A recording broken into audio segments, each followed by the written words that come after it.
Ne laissez pas le diable devenir une pierre d'achoppement pour vous, pour être offensé au travail, et offensé à l'église, et offensé dans votre foyer, et offensé par votre mari ou par votre femme, et offensé par vos enfants, et offensé. Prenez la décision aujourd'hui de surmonter la colère et le non-pardon et de travailler pour être une bénédiction partout où que vous alliez.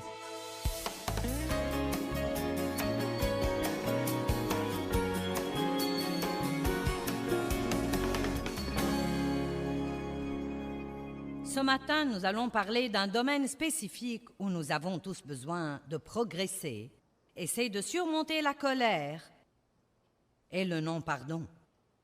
Surmonter la colère et le non-pardon. Je me demande combien de personnes en colère il y a ici.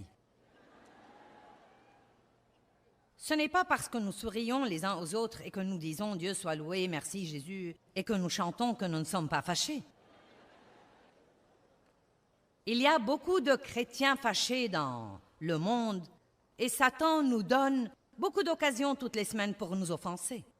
Donc, si vous êtes ici et que vous n'êtes pas en colère et que vous n'avez aucun non-pardon, cela ne veut pas dire que le message n'est pas pour vous, car vous aurez des occasions avant la fin de la semaine. Amen. Le premier verset que nous allons voir est 2 Timothée 4, 14. Alexandre, le forgeron, m'a fait beaucoup de mal. Le Seigneur le lui rendra. Vous n'aimez pas ça? Il n'a pas dit « je le lui rendrai ». Il a dit « le Seigneur lui rendra selon ses œuvres ». Garde-toi aussi de lui, car il s'est fortement et excessivement opposé et résisté à nos paroles.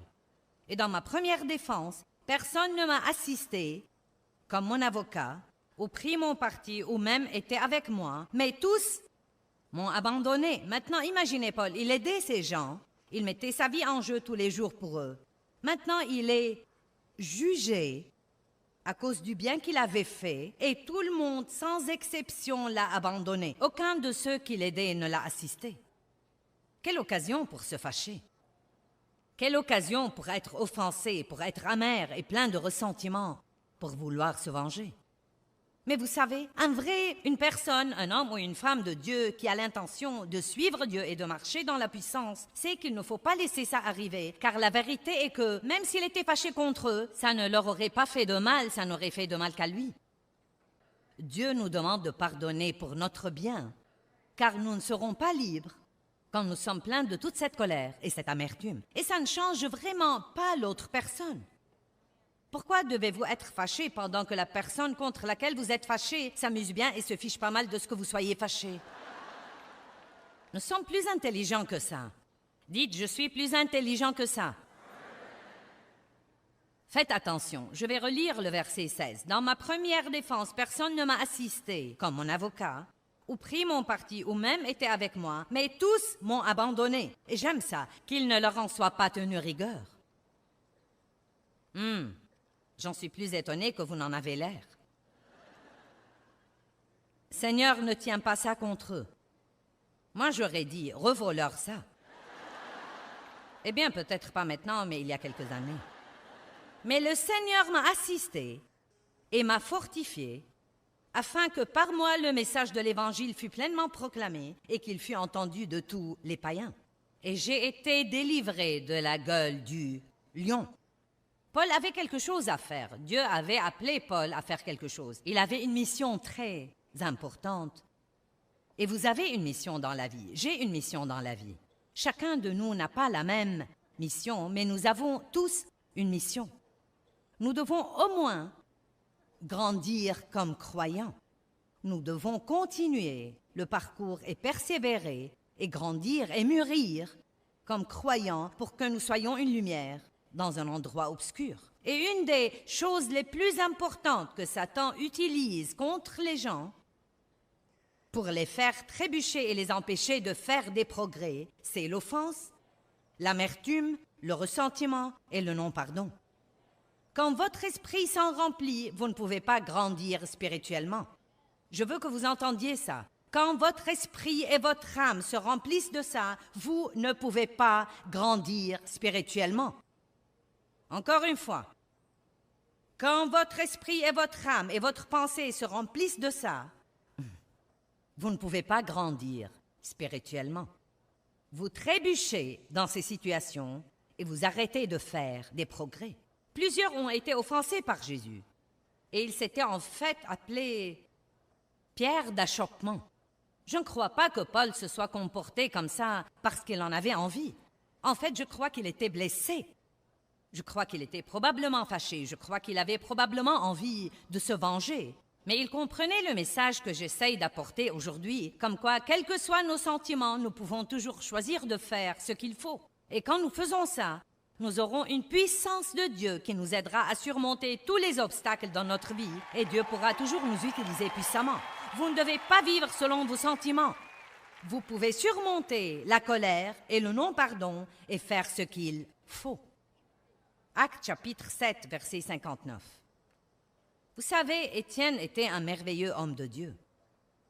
Il était un servant, mais il avait un si grand cœur envers Dieu que Dieu l'a également utilisé dans des miracles de guérison. Et comme tous ceux qui sont utilisés par Dieu, les pharisiens et les gens religieux et les négateurs l'ont poursuivi, et il a mis du temps dans Actes à partager le message de l'Évangile avec eux. Et plus il disait la vérité, plus il s'emportait. Vous connaissez quelqu'un comme ça? Plus vous lui dites la vérité, plus il s'emporte. Vous savez pourquoi? Parce que la vérité blesse. Mais seule la vérité nous affranchira. Donc Étienne leur disait la vérité, et plus il disait la vérité, plus il s'emportait. Et ils étaient finalement si furieux qu'ils ont décidé de le lapider. La lapidation était un moyen très douloureux de mourir. Verset 59. Et pendant qu'il lapidait Étienne, il priait. Il n'a pas dit « Oh Dieu, libère-moi de ça, ça fait mal. » « Oh Dieu, pourquoi as-tu laissé ça arriver? Je ne comprends pas, j'essayais de faire ce qu'il faut. » Il a dit « Seigneur Jésus, reçois et accepte et accueillis mon esprit. » Puis il se mit à genoux et lança un grand cri. « Seigneur, ne leur compte pas ce péché, ne le leur impute pas. » Et quand il eut dit cela, il s'endormit dans la mort. Imaginez ça, vous êtes lapidé et les dernières paroles que vous dites sont « Père, pardonne-leur. » Qu'il ne leur en soit pas tenu rigueur. Je vais vous dire quelque chose dont je me rends compte de plus en plus tout le temps. Une des raisons pour lesquelles nous ne devons pas nous y prendre avec l'offense comme nous le faisons est que, honnêtement et sincèrement, la raison pour laquelle nous devons prier pour les gens est que si vous êtes un enfant de Dieu, quand quelqu'un vous blesse, est impoli envers vous, est peu aimable avec vous, en fait, ça le met vraiment en danger.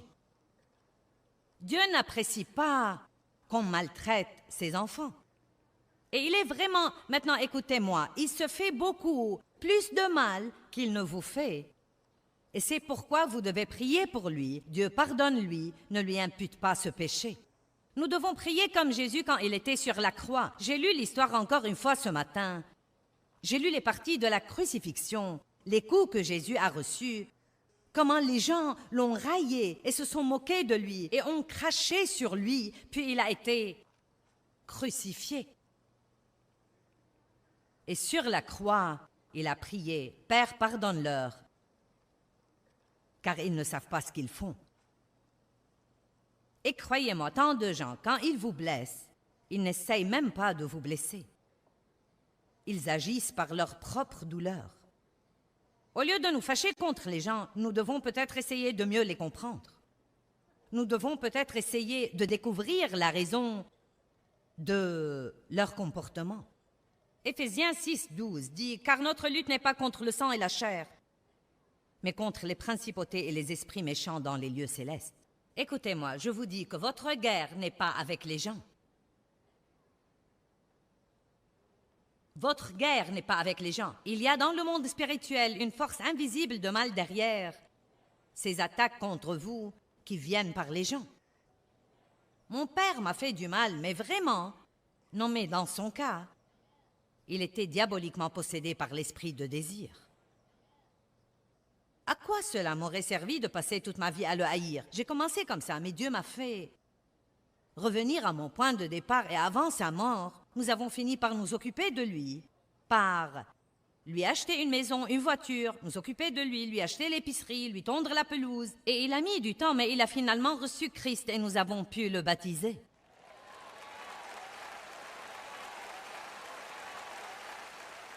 Il n'y a rien qui en dise plus long à vos ennemis que de continuer à être pieux avec eux. Mais ne laissez pas les gens vous marcher sur les pieds. Parfois, vous ne pouvez même pas rester dans une relation avec quelqu'un parce qu'il continue à vous blesser et à vous blesser. Mais vous ne devez pas vous fâcher contre lui.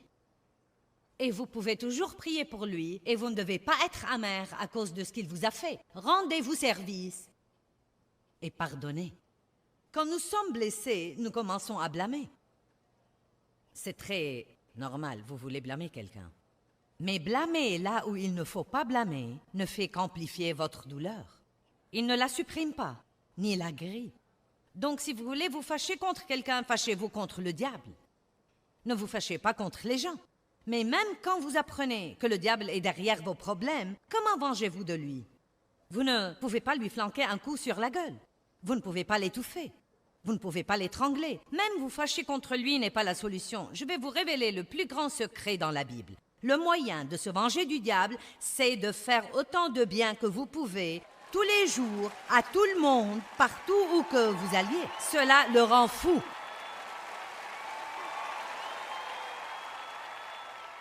Vous me comprenez? Je dis au pasteur parfois, si vous avez quelqu'un à qui vous avez fait confiance et que vous avez aimé et élevé dans le ministère dans votre église, et qu'il décide maintenant de vous juger et de vous critiquer et de s'en aller et de fonder une autre église et de prendre la moitié de votre assemblée, au lieu de vous mettre en colère et de médire de lui, achetez-lui un équipement de son. Sérieusement, je lui achèterai un équipement de son. Je prierai pour lui et je le bénirai. Et à l'instant où vous faites ça, vous brisez la puissance de l'ennemi. Et non seulement vous brisez la puissance de l'ennemi, vous ouvrez une porte pour que Dieu vous bénisse vraiment. Et s'il prend 20 personnes avec lui, Dieu vous en rendra de 100. Et pas seulement ça. Ce qu'il y a, c'est que s'il ne se comporte pas correctement, il ne réussira pas de toute façon. Vous ne devez pas le craindre. S'il ne se comporte pas correctement, il ne réussira pas. Il suivra son chemin et sera la même personne malheureuse qu'il était quand il était dans vos rangs. Amen.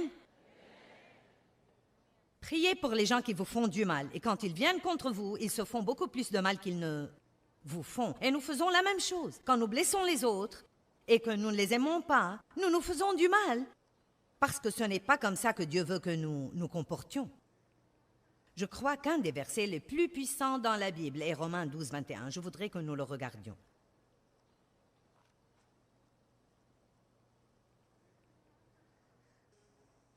Il dit, ne te laisse pas vaincre par le mal, mais surmonte et maîtrise le mal par le bien.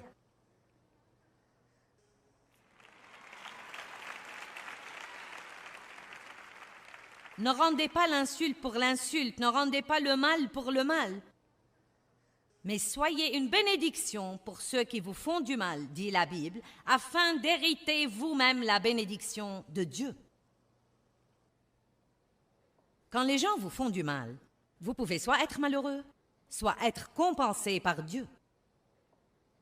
Vous pouvez dire, Dieu, je ne vais pas être amer et plein de ressentiment, je vais m'en remettre à toi, je vais prier pour eux et j'attends ta compensation. Mais c'est ce que nous faisons si souvent. Si quelqu'un nous fait du mal, nous restons pleins de ressentiment. Si nous ne pouvons pas nous venger de lui, nous finissons à cause de la misère dans notre âme par nous en prendre à d'autres personnes qui n'ont rien à voir avec ça.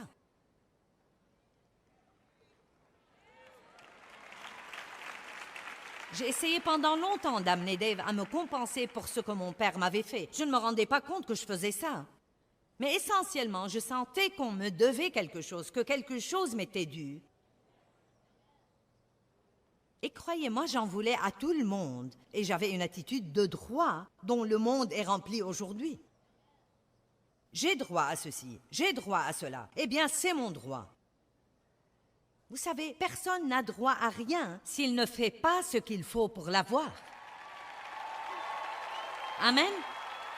Laissez-moi répéter. Personne n'a droit à rien juste parce qu'il est ici, sur la planète Terre, s'il ne fait pas ce qu'il devrait faire pour l'avoir. Et je ne dis pas de ne pas aider les gens qui ont besoin d'aide et qui méritent d'être aidés. Mais l'attitude de droit que prennent les gens est vraiment incroyable. Et ce qu'ils attendent quand ils viennent travailler sans avoir aucune expérience. Non, mais aujourd'hui, les gens s'attendent à avoir ce qu'on mettait normalement 30 ans pour gagner. Et on en a vraiment assez. Ce n'est pas bon pour les gens d'avoir trop de choses trop tôt. Laissez-moi vous dire quelque chose. Dave et moi, je ne saurais même pas vous dire combien nous apprécions tout ce que Dieu a fait pour nous durant notre vie. Non, mais c'était vraiment formidable d'avoir cette salle bondée tout le week-end. Mais vous savez quoi? J'ai partagé avec quelqu'un l'autre jour. Je me rappelle que j'allais à des réunions où il n'y avait que 9 personnes et que j'en prenais 5 avec moi. Et je ne veux pas oublier ces jours-là. Je ne veux pas oublier ces jours-là parce qu'ils me rappellent la fidélité de Dieu. Dans Deutéronome 8, il dit « Souviens-toi de tout le chemin par lequel je t'ai pris pendant ces 40 années dans le désert, afin de t'éprouver pour savoir si tu garderais mes commandements afin de pouvoir te bénir. » Si nous n'avons pas ce genre d'année, nous ne saurons pas nous y prendre avec les bénédictions. Et aucune quantité de bénédictions ne sera jamais assez. Nous allons vouloir encore et encore et encore. C'est pourquoi nous devons faire attention de donner trop aux gens trop tôt. La Bible dit « Ne mettez pas un nouveau converti en position de leadership, de peur qu'il ne s'enfle d'orgueil. »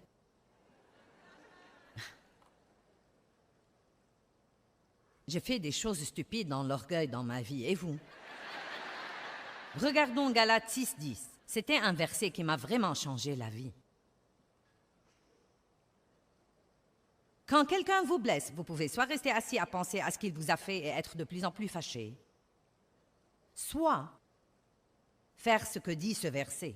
Ainsi donc, pendant que nous en avons l'occasion, pratiquons le bien moralement envers tous, non seulement en étant utiles ou profitables pour eux, mais encore en faisant ce qui est pour leur bien spirituel.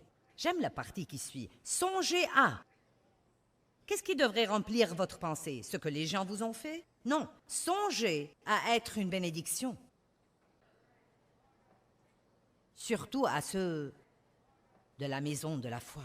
Je me demande combien de personnes dans cette salle ont pris un peu de temps ce matin avec Dieu et ont dit « Seigneur, montre-moi quelqu'un à qui je peux être une bénédiction.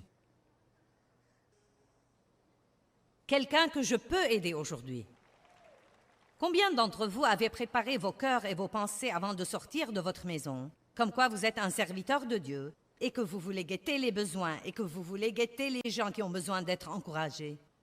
Ou bien vous ne pensez qu'à vous-même et à ce que tout le monde vous a fait? Je sais que la raison pour laquelle tant de gens dans la société sont malheureux aujourd'hui est l'égoïsme et l'égocentrisme. Vous ne pouvez pas être égoïste et heureux, et ce sont des choses que vous devez faire exprès. Être furieux à cause de ce que le diable nous a fait ne nous venge pas de lui, mais être bon envers autant de personnes que possible est en réalité un tourment pour lui. Si vous voulez tourmenter le diable, je crois qu'après tout ce qu'il m'a fait dans mon enfance, que chaque fois que je me lève et que j'ouvre la bouche dans une de ces réunions, ça le tourmente absolument. Ça le tourmente.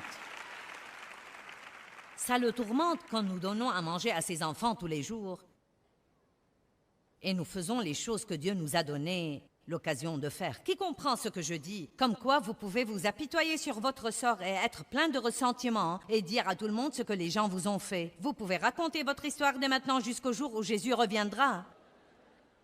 Mais ça vous rendra de plus en plus malheureux. Ça ne portera aucun bon fruit.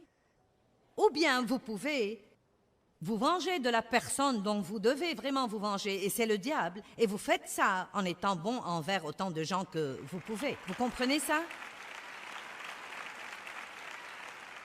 Vous savez, je télécharge sur vous, en 1 heure ici, ce que j'ai mis 25 ans à apprendre.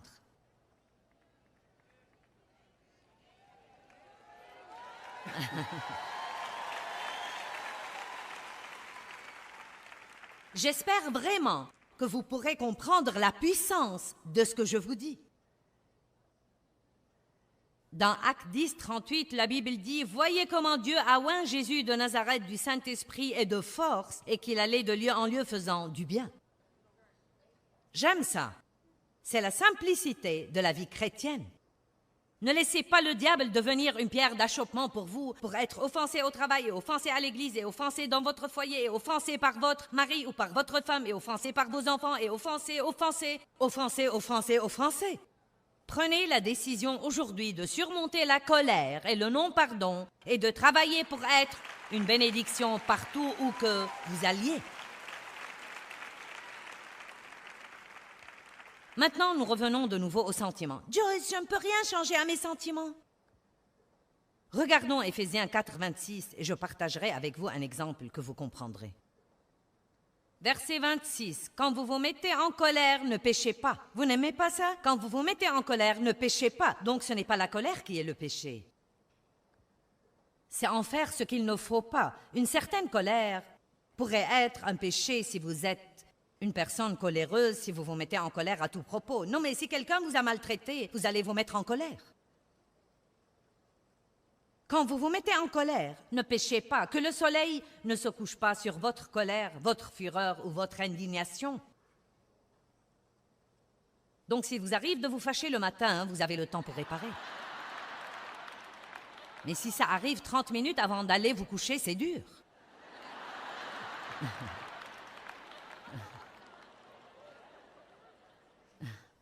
Vous savez, quand Dieu dit des choses comme ça, il ne plaisante pas. N'allez pas au lit fâché. N'allez pas vous coucher fâché. On ne sait jamais quelle porte ça ouvre à l'ennemi. Mais je ne peux rien changer à mes sentiments. Peut-être que vous ne pouvez rien changer à vos sentiments, mais vous pouvez maîtriser ce que vous faites. Je me rappelle, il y a des années, Dave et moi nous disputions ou... Qui sait, il y avait toujours quelque chose pour se fâcher. Je ne me rappelle même pas la dernière fois où Dave m'a mise en colère. Je n'ai plus le temps de toucher à ça désormais. Et vous non plus, si vous voulez la vérité, vous n'avez plus de temps à perdre dans votre vie à faire ça. Combien d'entre vous ont perdu leur temps à être fâchés? Est-ce que ça vous a fait du bien? Est-ce que ça vous a fait un petit peu de bien? Ça n'a pas changé votre ennemi non plus. Bon, donc je peux me rappeler que quand je m'allongeais sur mon lit, fâché, non mais très fâché. Et Dave commençait déjà à s'assoupir. Vous savez que Dave... Et cela me rendait plus fâché. Et je dormais sur le bord du matelas parce que je ne voulais surtout pas le toucher. Eh bien, ne me touche pas. Et s'il avait toute la couverture, je gelais. Parce que je ne voulais pas lui demander la couverture. Laissez-moi vous poser cette question. Il dormait, il avait de doux rêves, et j'avais froid et j'étais malheureuse. Maintenant, qui était le plus intelligent?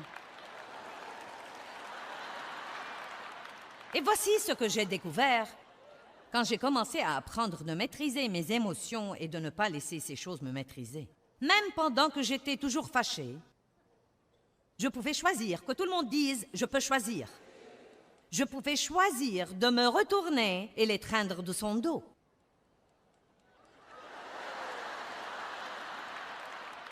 Oh! Dieu ne m'oblige pas à faire ça. S'il te plaît. Mais vous savez, quand je le faisais, je me sentais tellement libérée. Vous vous sentez tellement libéré quand vous faites ce qu'il faut. Eh bien, je prie que l'émission d'aujourd'hui vous motivera à surmonter la colère et le non-pardon. Il est temps de récupérer votre vie. Rappelez-vous que le non-pardon vous fera toujours plus de mal qu'il ne fera aux autres.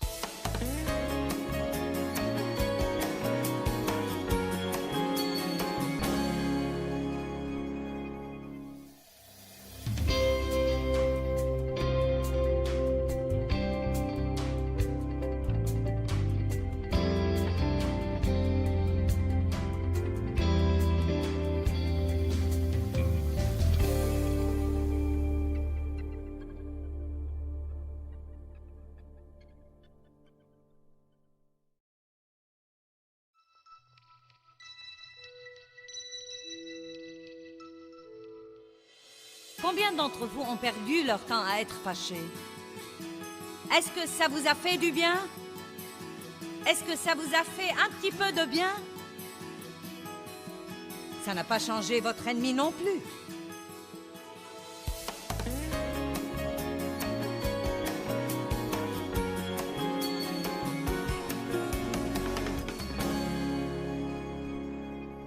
Comme quoi, vous pouvez vous apitoyer sur votre sort et être plein de ressentiment et dire à tout le monde ce que les gens vous ont fait. Vous pouvez raconter votre histoire dès maintenant jusqu'au jour où Jésus reviendra. Mais ça vous rendra de plus en plus malheureux. Ça ne portera aucun bon fruit. Ou bien vous pouvez vous venger de la personne dont vous devez vraiment vous venger, et c'est le diable. Et vous faites ça en étant bon envers autant de gens que vous pouvez. Vous comprenez ça? Vous savez, je télécharge sur vous, en 1 heure ici, ce que j'ai mis 25 ans à apprendre.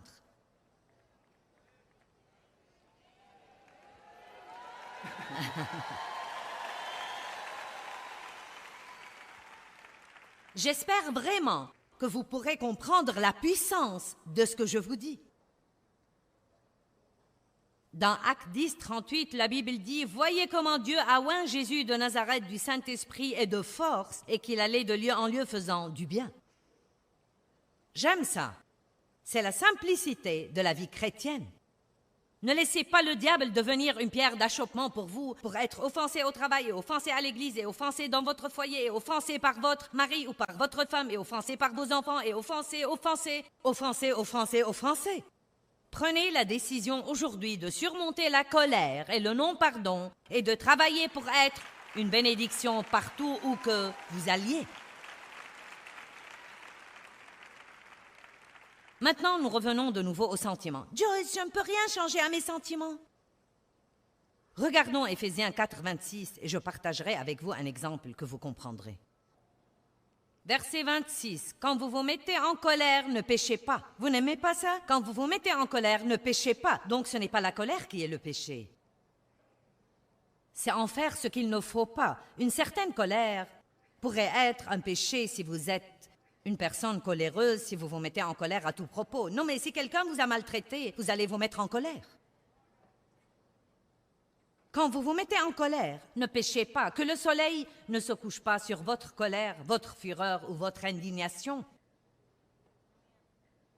Donc, s'il vous arrive de vous fâcher le matin, vous avez le temps pour réparer. Mais si ça arrive 30 minutes avant d'aller vous coucher, c'est dur.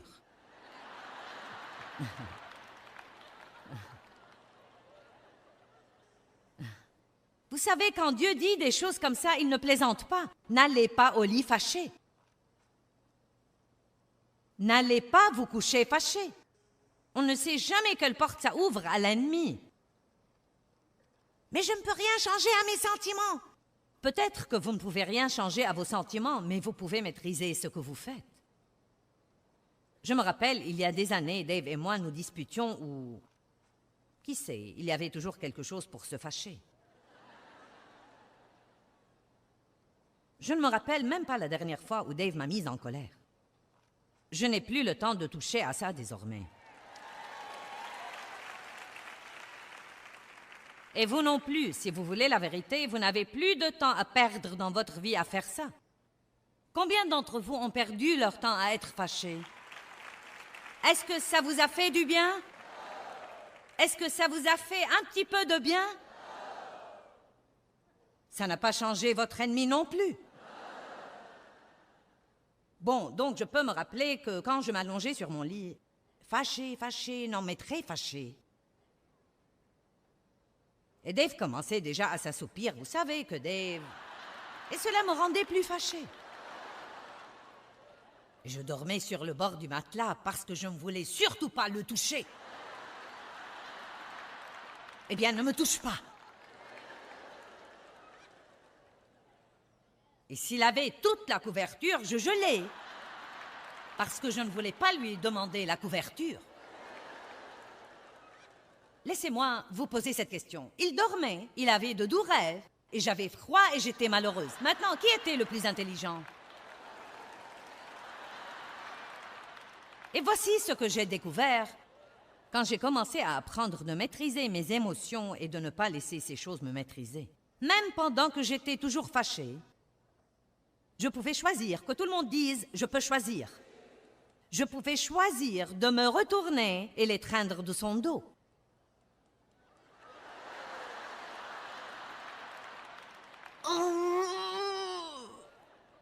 Dieu ne m'oblige pas à faire ça.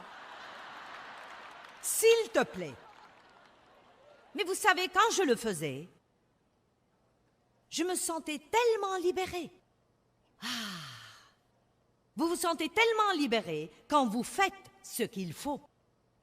Et c'est un si lourd fardeau quand vous savez au très fond de vous que vous êtes idiot et têtu et rebelle et vivant selon vos émotions. Vous pouvez prier pour quelqu'un, n'attendez pas d'en avoir envie. Quand je prie que mes ennemis soient bénis, je dois dire à Dieu, je ne peux même pas te dire que je veux qu'ils soient bénis, mais je vais prier.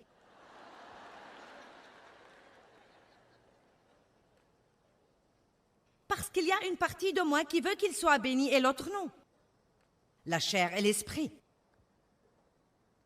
Mais je me suis résolue, je me suis décidée. Colossiens 3 dit, décidez-vous et restez décidés.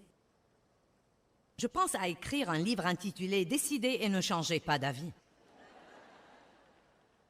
Notre problème est que nous prenons de bonnes décisions, mais dès que ça fait mal ou que c'est inconfortable ou que ça prend trop longtemps, nous changeons d'avis. Et donc nous passons toute notre vie à tourner autour des mêmes stupides montagnes.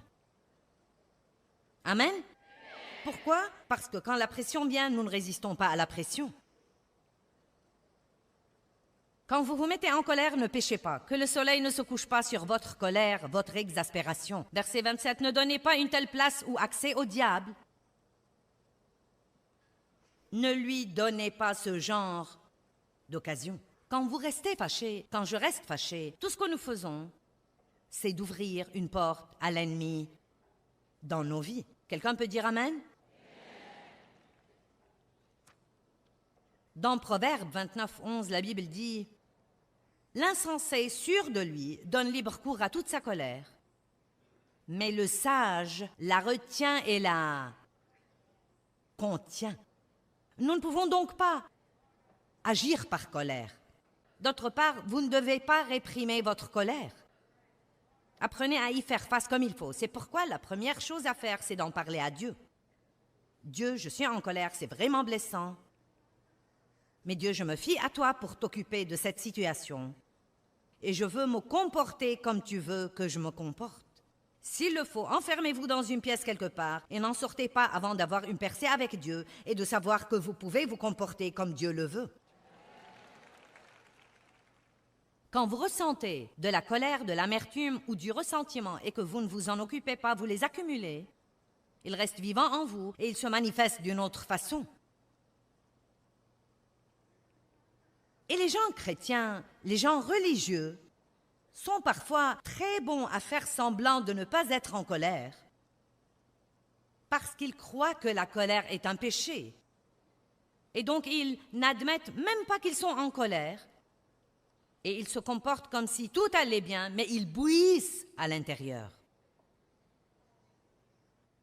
Dieu a dit aux pharisiens, Jésus a dit aux pharisiens, vous ressemblez à un tas de sépulcres blanchis pleins d'ossements de mort. Je me demande comment les gens le recevraient aujourd'hui si je commençais un sermon comme ça. Peut-être que je dis ça, mais je le dis un peu plus gentiment que ça. Notre réalité est en nous. Ce n'est pas ce que nous feignons devant les autres. Notre réalité est ce qui se passe à l'intérieur de nous. C'est nos motifs, nos pensées, nos attitudes. Et je peux feindre autant que je veux que je suis la personne la plus sainte dans le voisinage, mais si mon cœur est plein d'amertume et de ressentiment, ce n'est pas agréable à Dieu. Et ça va se manifester d'une certaine façon. Peut-être dans la dépression. Peut-être que ça se manifeste dans différentes dépendances. Et ça peut aller des dépenses excessives, à l'excès de table, à beaucoup de choses différentes. Dans beaucoup des problèmes que les gens ont aujourd'hui, la racine du problème est la colère. Vous pouvez même être en colère à cause de la tournure qu'a prise votre vie. Je ne crois pas que la vie a été juste. J'ai essayé de faire ceci et cela, rien ne marche jamais pour moi. La pire chose à faire, c'est de vous mettre en colère à cause de ça. Vous dites, mais ça fait mal, je sais. Mais si vous faites ce qu'il faut, Dieu apportera une récompense et une rémunération.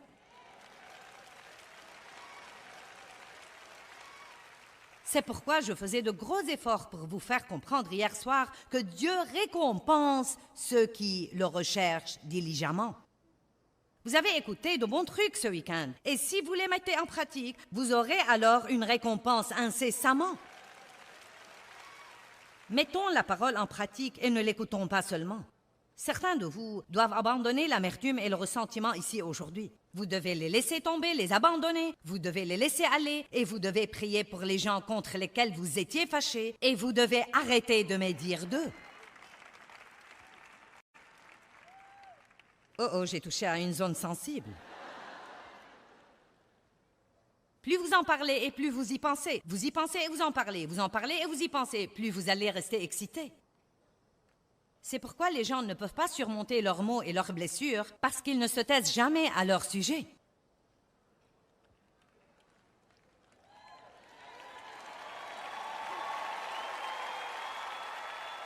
Tout ce que ça fait, c'est de vous garder excité. Si vous allez parler de vos problèmes, veillez à avoir un but. Je parle de choses qui me sont arrivées, mais je le fais pour aider les gens. Je ne le fais pas parce que je suis pleine de ressentiment ou fâchée.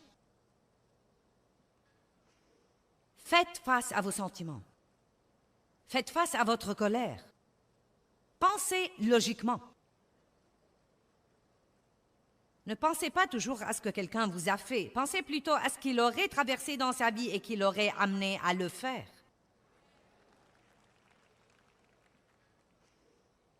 Votre capacité de choisir est ce qui vous met sur pied d'égalité avec toutes les autres personnes.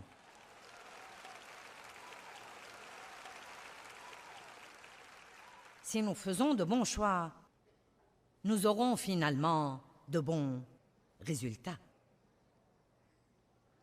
Regardons Matthieu chapitre 5.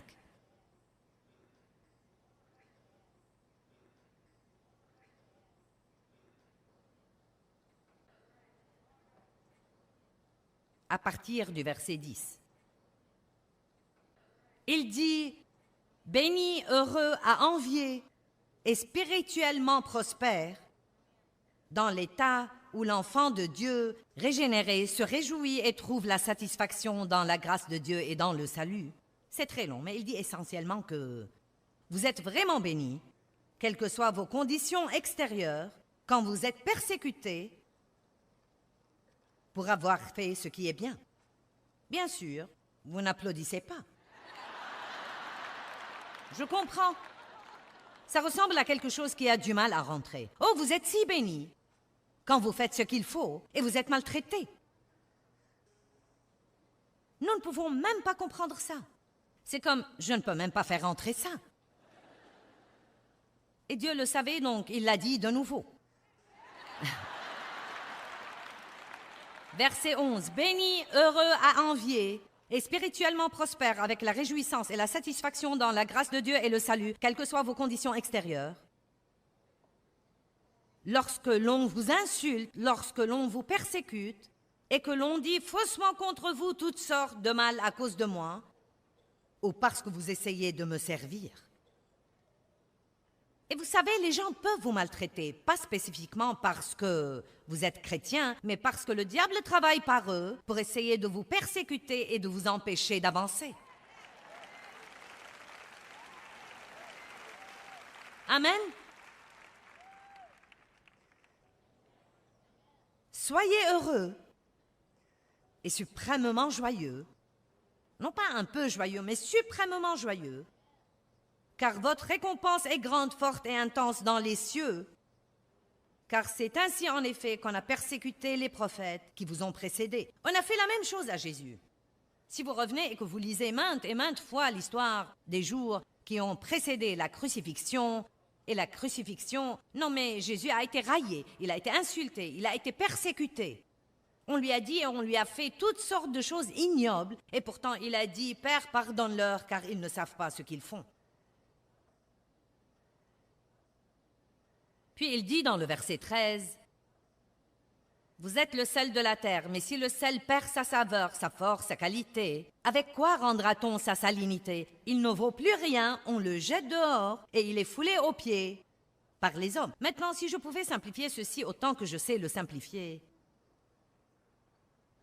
si j'allais faire une analyse biblique là-dessus, je dirais, écoutez, quand vous êtes persécuté et maltraité et insulté et que les gens disent toutes sortes de mauvaises choses contre vous,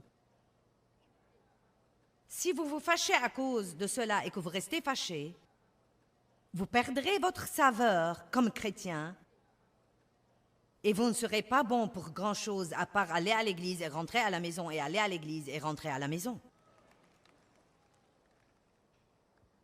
Vous êtes la lumière du monde. Une ville située sur une montagne ne peut être cachée. Et on n'allume pas une lampe pour la mettre sous le boisseau, mais sur le chandelier, et elle éclaire tous ceux qui sont dans la maison. Que votre lumière luise ainsi devant les hommes, afin qu'ils voient votre excellence morale et vos bonnes œuvres dignes d'éloges et nobles, et qu'ils reconnaissent et honorent et louent et glorifient votre Père qui est dans les cieux. Maintenant, si nous voulons être des témoins, c'est la façon de le faire. Les gens vous maltraitent? Ne pensez pas à vous-même, pensez à ce qu'ils font à eux-mêmes. Priez pour eux. Demandez à Dieu de ne pas leur en tenir rigueur, mais de leur montrer la vérité, de leur ouvrir les yeux, de sauver leurs âmes perdues. Ne dites pas des choses désobligeantes sur leur compte aux autres personnes. Priez pour eux, et quand Dieu vous en donne l'occasion, soyez une bénédiction pour eux, et cela les achèvera absolument. Ils ne sauront pas quoi faire de vous, et cela peut en fait les amener finalement à recevoir Christ comme leur seul sauveur.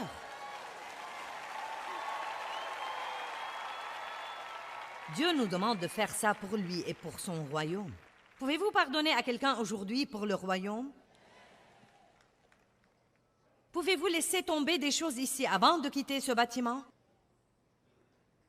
Combien d'entre vous êtes ici et vous avez besoin de mettre ceci en pratique dans un certain domaine de votre vie? Non, mais nous en avons tous besoin de façon générale, mais je dis, combien d'entre vous en ce moment seraient francs et diraient, il y a quelqu'un contre qui je suis fâché, j'ai ce genre de truc dans mon cœur, et il est temps qu'il s'en aille. Maintenant, je ne vous demanderai pas de regarder autour de vous parce que je ne veux embarrasser personne, mais c'était 80% de la foule. Et voilà le problème, ce n'est pas rare. Je pourrais aller prêcher ce message n'importe où et obtenir le même résultat. C'est ce qui ne va pas. C'est pourquoi nous n'avons aucune puissance. C'est pourquoi le monde n'est pas impressionné par les chrétiens. Il va falloir plus d'un autocollant et d'une croix accrochée à votre cou. Nous devons avoir du fruit. Nous devons laisser notre lumière luire. Et la première chose que nous devons faire, c'est de commencer par dire que la chose la plus importante est l'amour. Et vous n'aimez pas quand vous êtes plein de ressentiment et de non-pardon. Vous pourriez avoir 50 occasions toutes les semaines d'être offensé, et chaque fois que vous le serez, je veux que vous alliez quelque part et que vous disiez à haute voix « Je ne vais pas rester fâché ». Commencez à répondre au diable et à établir quelques directives. Quoi qu'il arrive, je ne vais pas vivre fâché. J'ai lu ça il n'y a pas très longtemps et je le pratique dans ma vie et c'est vraiment bon. L'homme a dit que chaque fois que vous commencez à prier, commencez comme ça. Père, je ne suis fâché contre personne et je n'ai aucun non-pardon dans mon cœur. Et si vous ne pouvez pas faire ça, vous devez vous arrêter là, parce que la Bible dit que quand vous priez, si vous avez quelque chose contre quelqu'un, allez faire la paix avec lui, sinon vos prières ne seront pas exaucées. La prière d'un chrétien fâché est une perte de temps.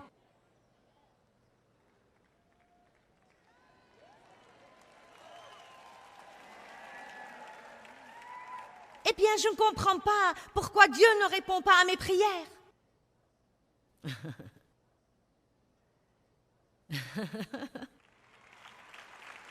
Vous devez résoudre ce problème, persister, persévérer, continuer malgré tout. Clôturons en pensant à Job ce matin.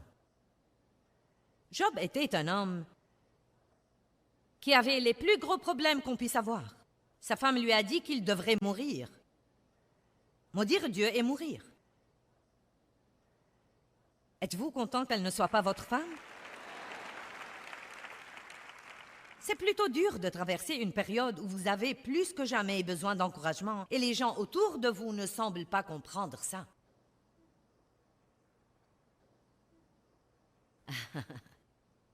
Eh bien, vous ne savez pas ce que je ressens. Non, ils ne savent pas. Ils sont absorbés dans leurs problèmes, souhaitant que quelqu'un sache ce qu'ils ressentent. Vous ne savez pas ce que je ressens. Eh bien, même quand les gens ne savent pas, il y a une personne qui sait toujours, et c'est Dieu. Il comprend toutes choses, il voit toutes choses, et il sait toutes choses. Il recueille nos larmes dans son outre. Dieu sait, il voit et il prend ça à cœur. Amen.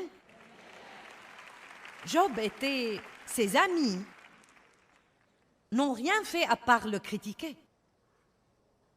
Pendant qu'il faisait cela, la Bible nous dit clairement qu'avant ce temps-là, avant cette grande épreuve qu'il a endurée, il avait entendu parler de Dieu, mais à la fin, il a dit « Mais maintenant, mon œil t'a vu. »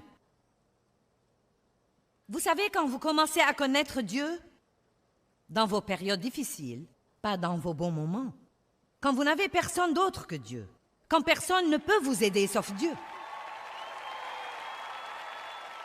Ne méprisez pas ces jours-là, ils sont si précieux pour vous. Je sais que Dieu peut changer une vie. Je sais qu'il prend la tragédie et la transforme en triomphe. Je sais que nous ne devons pas être des victimes pour toujours. Je le sais parce que je l'ai expérimenté. Mais je n'aurais pas eu cette expérience si je n'avais pas persisté et persévéré. Et je crois que quand je prêche quelque chose, il y a une onction pour faire que ça se produise dans la vie des auditeurs. Et donc, je crois qu'il y a une onction qui vient sur vous et qui vient sur les gens qui nous regardent à la télévision, qui va faire que ça se produise dans notre vie. Je crois vraiment que ce que nous prêchons, les paroles sont ointes. Vous n'êtes pas venu ici aujourd'hui parce que vous avez voulu voir la dame de la télévision. Dieu avait une parole pour vous. Comme quoi, il est temps de surmonter la colère. Et donc, dans Job 42, 8 jusqu'à 10, je crois que pour avoir l'effet escompté, nous devrions prendre le temps de lire à nouveau la douleur dans la vie de Job.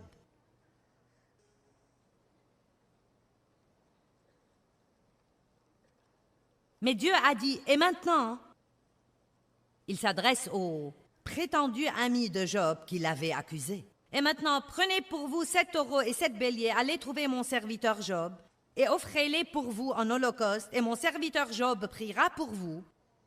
Et ce n'est que par égard pour lui que je ne vous traiterai pas selon votre folie. Car vous n'avez pas parlé de moi avec droiture comme l'a fait mon serviteur Job. Il a dit, allez maintenant. Selon l'Ancien Testament, il devait offrir des sacrifices animaux. Allez faire ça, et Job, mon serviteur, va prier pour vous, et vous ne serez pas châtiés pour votre stupidité. Verset 9. Et Éliphaz le Thémanite, et Bildad le Shukite, et Tsophar le Namatite. Bon sang, je suis contente d'avoir des noms différents aujourd'hui. S'en furent exécutés l'ordre du Seigneur. Vous devez comprendre ceci. Et le Seigneur accepta la prière de Job. Maintenant, êtes-vous prêts pour la finale? Et, après que Job ait prié pour ses ennemis qu'il avait ignoblement maltraités, et le Seigneur rétablit les affaires de Job et restitua sa fortune quand il eut prié pour ses amis. Et le Seigneur porta au double tous les biens de Job. Eh bien, je prie que l'émission d'aujourd'hui vous motivera à surmonter la colère et le non-pardon. Il est temps de récupérer votre vie. Rappelez-vous que le non-pardon vous fera toujours plus de mal qu'il ne fera aux autres.